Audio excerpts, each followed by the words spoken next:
안녕하십니까? 반갑습니다. 네, 두 번째 시간이네요. 2강이고요. 자, 2강은 지난번 예상문제 1회 1번부터 13번까지 풀었었는데요. 그 뒤를 이어서 14번부터 풀어보도록 하겠습니다. 아이고, 급해서 그냥 답이 막 팍팍팍 먼저 나오네요. 금융자산 중에서 일정 기간 동안에 돈을 예치해 이자를 받는 게 뭐냐 이렇게 되어 있어요. 여러분, 은행이고요. 그 다음에 이자를 받아요. 그러면 그냥 뭐 볼 것도 없이 뭡니까? 이건 뭐 문제는 어렵지 않았어요. 바로 예금이 바로 돼버리죠. 자, 예금이 바로 이 정답인데, 이 예금은요, 뭐 아시겠지만 일정 기간 동안에 이게 은행에 넣어놔요. 그러면 그 은행에서도 그 돈을 가지고 다른 데 이제 뭐 투자도 하고 이러잖아요. 그 대신에 그 대가로 바로 이자를 주는 개념입니다. 그리고 적금하고 좀 비슷하게 생각할 수 있는데, 적금하고 예금의 차이 뭐 크게 없습니다. 예금 안에, 예금이라는 그 범위 안에 적금을 집어넣기도 해요. 상관은 없는데, 적금은 단 일정 기간을 약속을 하죠. 일정 기간 동안에 일정액을 계속해서 집어넣거나 딱 가지고 있다가 그 일정 기간이 지나야만 받게 되는 그런 개념이 좀 있습니다. 그래서 그것만 좀 다를 뿐, 넓은 의미로 봤을 땐 적금도 예금 안에는 들어간다고 볼 수 있죠. 왜냐하면 은행에 돈을 맡기고 이자를 받는 건 같으니까요. 네. 자, 그러면 이제 주식이나 채권이나 연금 같은 것들이 뭔지 좀 알아두실 필요가 있거든요. 해설 한번 보시죠. 뭐 나오려고 아니면 계속 올라왔었는데, 그죠? 제대로 나왔습니다, 이제. 자, 주식, 그 다음에 채권, 그 다음에 연금, 이렇게 세 가지가 있는데요. 주식은요, 회사에서 자본금 확보할 목적으로 발행하는 증서예요. 이 좋은 점이 뭐냐면, 은행에서 돈을 안 빌리니까 이자를 줄 필요가 없죠. 당장. 이자가 나가지 않기 때문에 굉장히 쉽게 좀 뭐랄까요, 좀 부담금이 좀 없이 이렇게 발행할 수 있는, 자본을 확보할 수 있는 방법입니다. 회사의 가치를 주식으로 평가하는 거고요. 주식은 시장에서 거래를 통한 시세 차익이나 배당금 같은 거를 통해서 돈을 벌 수 있는 거죠. 그러니까 주식 투자하시는 분들은 솔직히 다른 것들에 비해서는 대체적으로예요. 꼭 그런 거 절대 아니고요. 주식이 이 중에서는 그래도 수익률이 높은 편입니다. 그러니까 돈을 많이 벌 수 있는 기회가 있다는 거죠. 그 이유는 시세 차익이 생긴다면 거기서 이득을 볼 수 있고요. 그 다음에 배당금도 받을 수 있거든요. 배당은 뭐냐면, 회사가 경영을 잘하면 그 경영을 잘해서 돈을 많이 벌었다는 얘기잖아요. 그러면 그 비용을, 그 이익금을 주주들에게 좀 나눠주는 경우가 있습니다. 그게 바로 배당금입니다. 이렇게 해서 수익을 창출하는 거죠. 어쨌든 이게 주식입니다. 주식. 다음 채권. 국가와 지방자치단체, 공기업. 자, 여기까지가 뭐냐면 좀 특이한 거예요. 왜냐하면 국가나 지방자치단체 같은 애들, 공기업 이런 애들은 주식보다는 이 채권, 주식을 발행할 수가 없죠. 이 국가나 지방자치단체는. 주식이라고 할 수가 없고 기업이 아니니까요. 자, 공기업은 가능합니다만 국가와 지방자치단체는 이건 주식을 발행할 수 없기 때문에 얘네들은 채권을 발행할 수 있는 거예요. 근데 공기업이나 사기업은 기업이기 때문에 주식을 발행할 수는 있죠. 자, 근데 어쨌든 얘네들이 이걸 발행하는 이유는 뭐냐면 마찬가지예요. 자본금을 확보할 목적도 있고요. 아니면 국가 같은 경우에 그런 게 있습니다. 뭐 예를 들어서 예산이 부족하다. 그럴 경우에는 채권을 발행해서 그걸 팔고 예산 말고 돈을 더 걷어들이는 이런 효과가 있죠. 그리고 물가 조절에도 도움이 됩니다. 시중에 돈이 너무 많다? 그러면 채권을 팔아서 돈을 빨아들이는 거죠. 이런 역할도 하거든요. 어쨌든 제일 중요한 건 채권은 이런 애들이 발행한다는 거예요. 그래서 자본 확보와 물가 조절 등이 목적으로 발행된다. 이런 거 특징이 있습니다. 그 다음에 그래서 좀 믿을만 하죠. 아무래도 국가나 지방자치단체나 공기업 같은 경우에는 뭐 망할 가능성이 거의 없죠. 그러니까 믿을만 합니다. 믿을만 해서 믿고 안전하게 투자할 수 있는 방법 중에 하나입니다. 다음, 연금. 일정 비용을 일정 기간 적립한 후 특정 시점, 대체적으로 은퇴하고 나서 받게 되는 거죠. 정기적으로 받게 되는 금융자산입니다. 근데 연금은 이거 알아두시는 게 중요해요. 물가하고 굉장히 좀 관련이 좀 있습니다. 무슨 얘기냐면, 물가가 많이 올라가는 경우에는 이 연금이 그걸 못 따라가잖아요. 그럼 연금이 깎이는 효과가 발생합니다. 그래서 이 연금들은 대체적으로 물가하고 연동을 시켜놨거든요. 물가가 1% 올라가면 연금도 뭐 그거에 비슷하게 비율을 맞춰서 올라가게 만들어 놓습니다. 그런데 물가가 많이 올라가거나 이런 어떤 그런 특수한 상황이 돼버리면 연금은 조금 좀 깎일 가능성이 있죠. 똑같은 돈을 더 받는데도 근데도 실질적으로 깎이는 효과 이런 게 나타날 수도 있습니다. 연금입니다. 네, 정답은 우리 어쨌든 4번이었고요. 15번 가죠. 아유, 이 조각상 많이 보지 않으셨습니까? 다음 그림의 조각상이 의미하는 것과 가장 가까운 개념은, 자, 여기 잘 보시면 칼을 들고 있고요. 여기, 그죠? 그 다음에 요거 뭔지 아시죠? 양팔 저울. 뭐 그죠? 천층이라고 하기도 하는.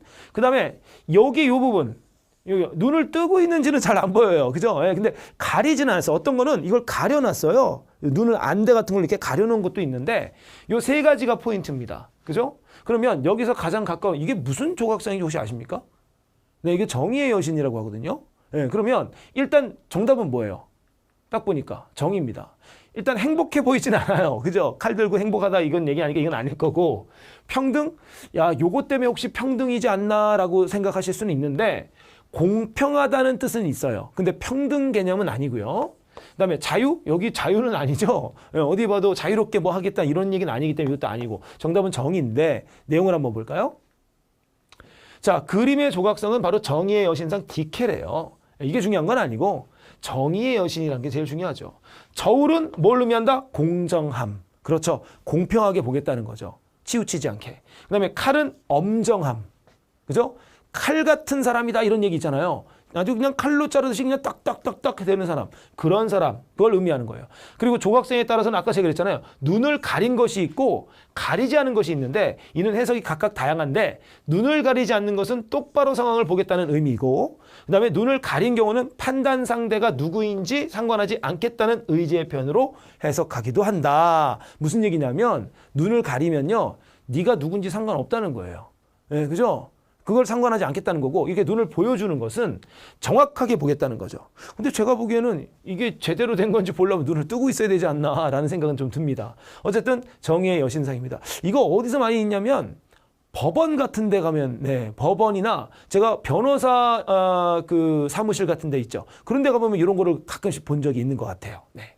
정의의 여신상이었습니다.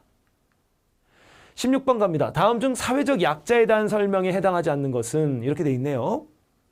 여러분 사회적 약자 많죠. 예, 뭐 사회적 소수자라고 하기도 하는데 사회적으로 배려와 보호의 대상이 되는 사람 맞아요. 이거 맞는 설명이고요. 불합리한 이유로 차별받는 사람들이다. 그렇죠. 차별받는 사람들 맞아요. 근데 그 차별도 이유가 없어. 합리적이지 않아. 예, 그다음에 약자의 증가는 정의사회 실현의 증거이다. 예? 정의사회가 실현되는데 그 증거가 약자가 증가하는 거라고요? 약자가 증가하면 정의사회가 된다고요? 그러면 우리 약자를 더 증가시켜야 되겠네요? 더 정의로운 사회가 되려면? 말이 안 되는 얘기죠. 네. 자, 약자로 여성, 노인, 장애인, 저소득층이 있다. 네, 맞아요. 그죠? 자, 그러면 정답은 3번이 되겠죠. 자, 해설을 볼까요? 약자의 증가를 정의사회 실현의 증거로 보는 것은 지나친 논리의 비약이다. 맞아요. 이건 말이 안 되는 얘기예요. 그러니까 아까도 말씀드렸지만 그럼 약자를 더 증가시키면 더 정의로운 사회가 되는 거예요? 그건 아니잖아요. 자, 사회적 약자에 대한 정의 살짝 볼까요? 차별받고 있고요. 권리에서 소외되는 사람들, 여성, 노인, 아동, 청소년, 장애인, 저소득층, 세터민, 탈북하신 분들, 결혼 이주 여성, 외국인 노동자, 소비자, 뭐 빠진 사람도 있을까요? 성소수자. 이런 분들도 빠졌죠. 자, 이런 분들이 전부 다 뭐라고요? 사회적 약자라고 보시면 되겠습니다. 약자의 종류도 좀 봐주시기 바랍니다. 네. 17번. 다음 각 지역 문화권의 특징이 바르게 연결된 것은 자, 여러분 지역 문화권의 특징이에요. 자, 문화권이란 게 뭐죠? 비슷한 문화끼리 묶어놓은 것이 문화권이에요.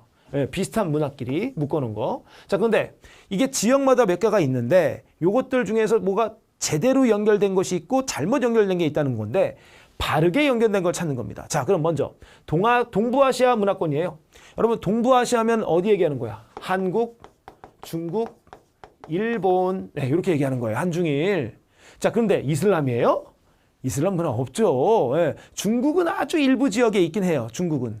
근데 한국과 일본 모두 이슬람 문화는 아닙니다. 영향을 받지도 않았고요. 네, 그래서 이건 완전 잘못됐고요. 참고로 우리 동부아시아 문화권 그러면 꼭 나오는 것이 있죠. 공통점이 뭐예요? 얘네 공통점.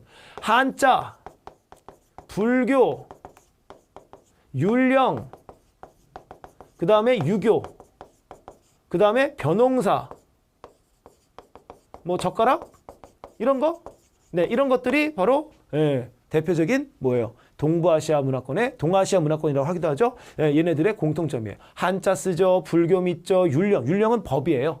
법. 중국의 법을 한국과 일본이 많이 갖다 썼죠. 옛날에. 그 다음에 유교의 영향권에 있고요. 벼농사 짓고 젓가락 쓰죠. 네. 자, 남부 유럽 문화권 가볼까요? 남부 유럽 하면 여러분 어떤 나라 떠오르세요? 남부 유럽 하면요. 이탈리아, 그리스, 그 다음에 스페인. 예. 이탈리아, 그리스, 스페인. 딱 이름만 들어도 관광으로 엄청 유명한 나라들이죠. 네, 그래서 수목농업, 그 다음에 관광산업이 엄청 발달했습니다. 참고로 수목농업은 포도, 올리브, 오렌지 같은 거 키우는 겁니다. 포도, 올리브, 오렌지. 여름철 고온 건조한데 아주 잘 견디는 이런 과일들 같은 거죠. 네, 이런 것들이 바로 수목농업입니다. 그리고 관광으로 먹고 살죠. 이그스, 이탈리아, 그리스, 스페인. 다음 건조문화권 하면요. 건조문화권은 사막을 끼고 있는 곳들을 얘기하는 거예요. 사막이나 아주 그 건조한 초원들이 있죠. 네, 그런 쪽을 얘기하는 건데 최근 석탄 개발로 빠른 성장세? 아니 근데 요즘에 석탄이 개발이 되면 성장이 많이 되는 그런 자원입니까? 이 자원 자체가? 이거 뭔가 좀 이상하죠? 그렇죠. 석탄이 아니라 석유겠죠. 석유가 개발되면 그 개발이 정말 빠르게 성장이 됩니다. 근데 석탄은 이미 여러 군데서 많이 나오는 데다가 석탄은 이제 각광받는 성장이 큰 그런 자원은 아닙니다. 그래서 이건 잘못됐고요. 일부 건조 국가들에서 건조 지역에 있는 나라들이 석유가 발견되면서 급속도로 성장하는 나라들이 있죠. 그죠? 예를 들어서 뭐 아랍에미리트라든가 이런 나라들. 네. 라틴 아메리카 문화권을 가볼까요? 라틴 아메리카 하면 어디? 이거 중남미 얘기하는 거예요. 중남미.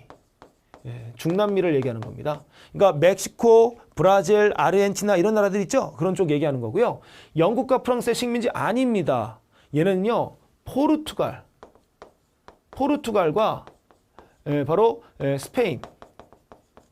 얘네들의 식민지였죠. 영국과 프랑스의 식민지가 아니었습니다. 그러니까 브라질만 그 포르투갈의 식민지였고요. 나머지 중남미는 전부 다 스페인의 식민지였죠. 네. 그럼 해설 한번 볼까요? 일단 답은 뭐예요? 답은 딱 봐도 2번밖에 맞는 게 없네요. 네. 자, 그래서 해설을 보면 자, 동부아시아 한중일이고요. 한자의, 유교의, 불교의, 율령의, 젓가락, 변형사 다시 한번 정리해드렸고요. 남부 유럽, 스페인, 그리스, 이탈리아 같은 나라들이고 수목농업, 관광산업으로 유명하다. 날씨 너무 좋아요. 그리고 아까 말씀드렸지만 여름에 어떻다고요? 고온, 건조하다는 것도 알아두시면 좋을 것 같아요. 고온, 건조. 고온, 건조. 다음 건조 문화권은 이슬람교 믿어요. 주로. 사막 지역에 주로. 다는 아니죠, 물론. 자, 그 다음에 아랍 쪽이 유명하고요. 유목과 오아시스 농업을 하고요. 그리고 최근 석유가 발견된 곳들이 있어서 굉장히 잘 나가죠. 네. 그 다음에 라틴 아메리카, 스페인과 포르투갈의 식민지 경험이 있다고 그랬고요. 혼혈인종, 카톨릭 믿고요. 네, 물론 언어는 다 요거 쓰고 있고요. 네, 요 정도가 특징입니다. 네. 되셨죠? 네, 18번으로 넘어가도록 하겠습니다.